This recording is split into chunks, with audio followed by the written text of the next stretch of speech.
La respuesta inflamatoria es una afección que se presenta cuando los tejidos son lesionados por bacterias, traumatismo, toxinas, calor o cualquier otra cosa.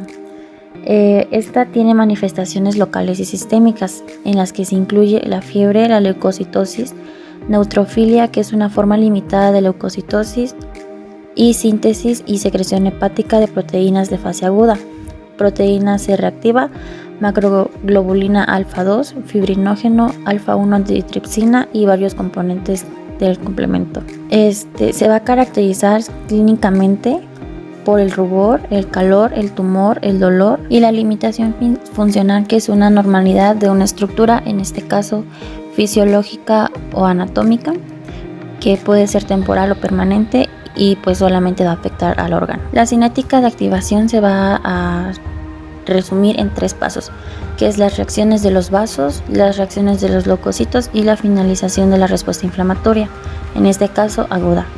Las reacciones de los vasos va a haber un cambio de flujo y calibre, un aumento de la permeabilidad y respuestas de los linfáticos.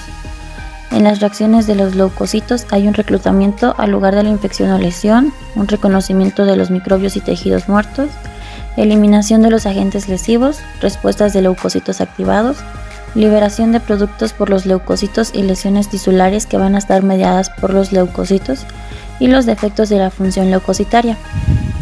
Y en la finalización de la respuesta inflamatoria, que como ya dije anteriormente va a ser de tipo aguda, van a estar los mediadores de la inflamación, que van a tener una semivida corta, una degradación y una dependencia del estímulo. Y las reacciones de los vasos, que va a ser un cambio del tipo de metabolitos, liberación de citoquinas antiinflamatorias, mediadores lipídicos y los impulsos neurales que inhiben el TNF. Las moléculas de adhesión se van a dar tras el reconocimiento de un PAM, que va a estar mediado por un receptor de la inmunidad innata, y la síntesis de citocinas proinflamatorias, en las que participan la interleuquina 1, interleucina 6 y la TNF-alfa.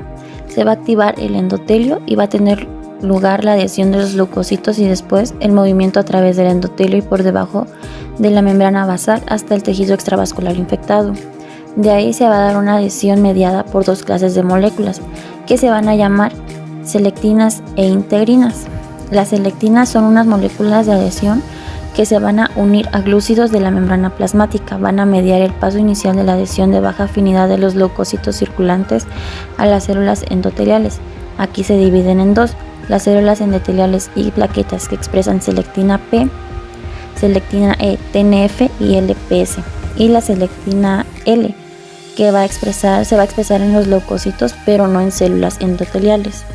Las integrinas tienen la capacidad para poder responder a señales intercelulares generadas por las uniones de las quimiosinas a sus receptores. Estas proteínas heterodiméricas de superficie celular están compuestas de 2 cadenas polipeptídicas, alfa y beta. Estas van a mediar la adhesión estable y de alta afinidad de los leucocitos circulantes al endotelio. Los leucocitos van a expresar LFA1 y MAC1 o CR3, y su ligando presente va a estar en el endotelio activado y en la fagocitosis. Y los monocitos y linfocitos T van a expresar VLA4 o integrina antígeno muy tardío 4, y su ligando va a ser una molécula de adhesión celular vascular VCAM1. Los mediadores de la inflamación son un conjunto de sustancias que inician y regulan la respuesta inflamatoria. Estos mediadores participan tanto en la inflamación aguda como crónica.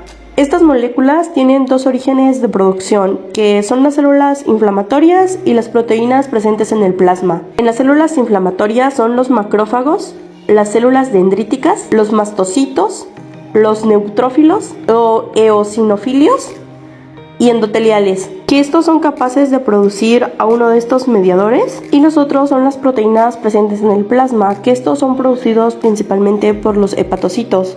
Los mediadores de la inflamación se pueden dividir en 4 categorías principales, en las cuales están las aminas vasoactivas, los derivados de lípidos, las citoquinas y derivados de la cascada del complemento. Estos mediadores tienen características muy comunes.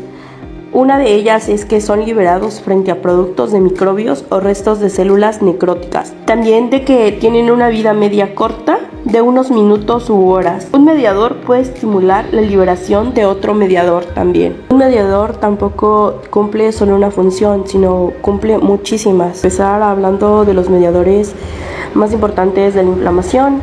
Estas son las aminas vasoactivas, o con ella comenzaremos. Estas son representadas por las moléculas de histamina y serotonina. Esta se encuentra almacenada preformada en los gránulos de los mastocitos, basófilos y plaquetas. Son liberadas por la injuria física, los anticuerpos y derivados del complemento, anafilotoxinas. Esto produce una vasodilatación e incrementa la permeabilidad vascular a través de sus receptores H1, vénulas postcapilares. La segunda categoría serían los derivados del ácido araquidónico, que en este se encuentran las prostaglandinas, los leucotrienos y las lipoxinas, que los primeros dos suelen participar en los cambios vasculares y celulares de la inflamación aguda. El ácido araquidónico es liberado de la membrana celular por la acción de la fosfolipasa A2. Las enzimas diferentes son responsables de la síntesis final de la ciclooxigenasa y la lipoxigenasa. Las lipoxinasas inhiben la inflamación, evitando el reclutamiento de los leucocitos. Posteriormente a esto les explicaré las características y las diferencias que existen en las prostaglandinas y las leucotrienos. Bueno, las prostaglandinas son producidos principalmente por los mastocitos, los macrófagos y células endoteliales. Estos participan en la vasodilatación, excepto el tromboxano A2, e incremento de la permeabilidad vascular. Son responsables del dolor y la fiebre en la inflamación aguda. Los leucotrienos son producidos por leucocitos y mastocitos. Producen vasoconstricción, aumento de la permeabilidad vascular y broncoespasmo. Asma bronquial. Principales acciones del ácido araquidónico en la vasodilatación es la prostaglandina, la PGE1-2, la PGE1, la PGE2, la PGD2.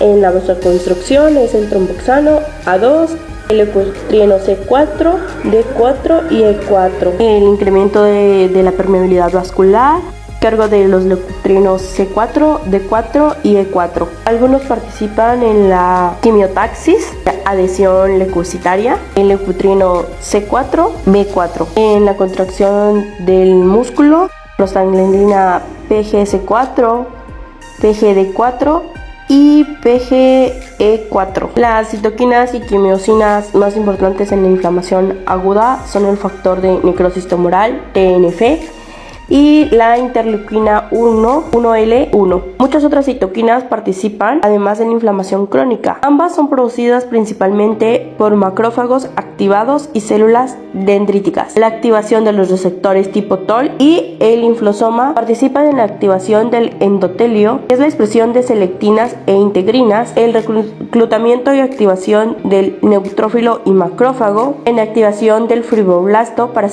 sintetizar el colágeno 1L1 y la respuesta sistémica de la fase aguda. Aumenta el catabolismo proteico y suprime el apetito TNF.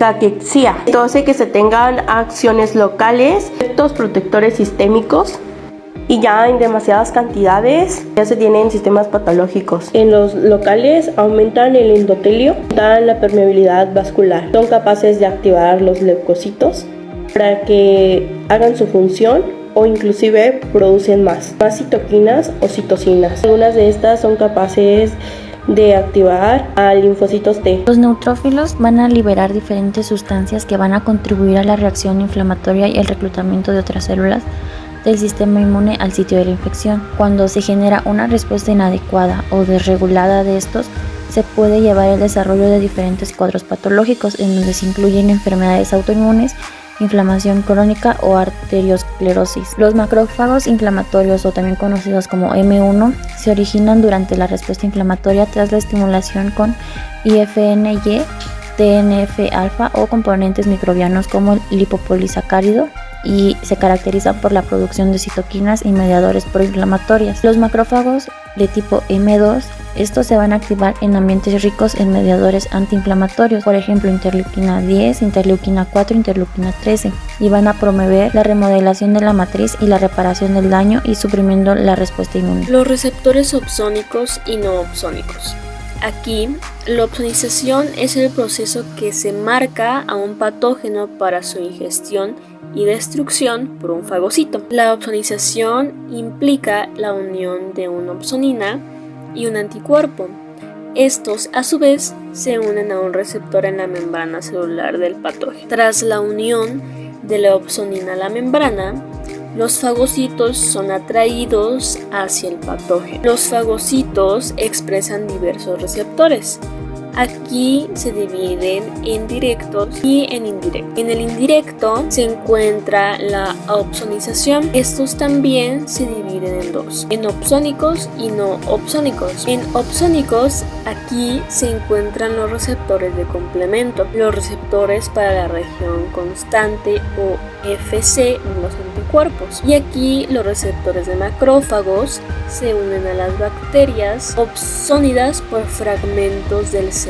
La pentaxina, colectina o anticuerpos e inicia la fagocitosis. Aquí también en los opsónicos se encuentran los monocitos y macrófagos que expresan receptores de complemento, en los cuales está el CR1, el CR3 y el CR4. En los no opsónicos, aquí están los de reconocimiento de patrones moleculares asociados a microorganismos patógenos a través de receptores de reconocimiento de patrones. Aquí también los receptores no opsónicos, conocidos como macrófagos tipo TROL, TLR, glucoproteínas integrales de tipo 1. Aquí se encuentran también los receptores TL1, TLR1 al TLR9.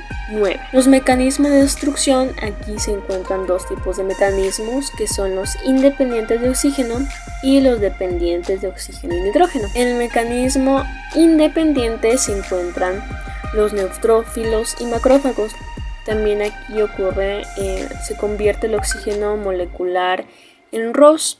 El ROS son sustancias oxidantes que destruyen los microbios y otras células. También es el sistema generador de ROS, que es una oxidasa del fagocito, enzima que se ensambla en los fagocitos activados en su membrana fagolisosómica. También está el estímulo, activadores de la oxidasa IFN y señales LELR. También es el estallido respiratorio, proceso por el cual se produce los ROS por el consumo de oxígeno. En los dependientes de oxígeno y nitrógeno se encuentran los macrófagos, que estos producen especies reactivas del nitrógeno como óxido nítrico mediante la enzima óxido nítrico sintasa inducible. Los inos son enzimas citolíticas inducidas en respuesta a productos microbianos que activan el TLR, catalizan la conversión de arginina en citrulina y liberan gas óxido nítrico. El óxido nítrico más ROS son radicales de peroxinitrito, muy reactivo para tratar microbios. Y por último, las trampas extracelulares del neutrófilo. Estas trampas extracelulares del neutrófilo también son llamadas NETs.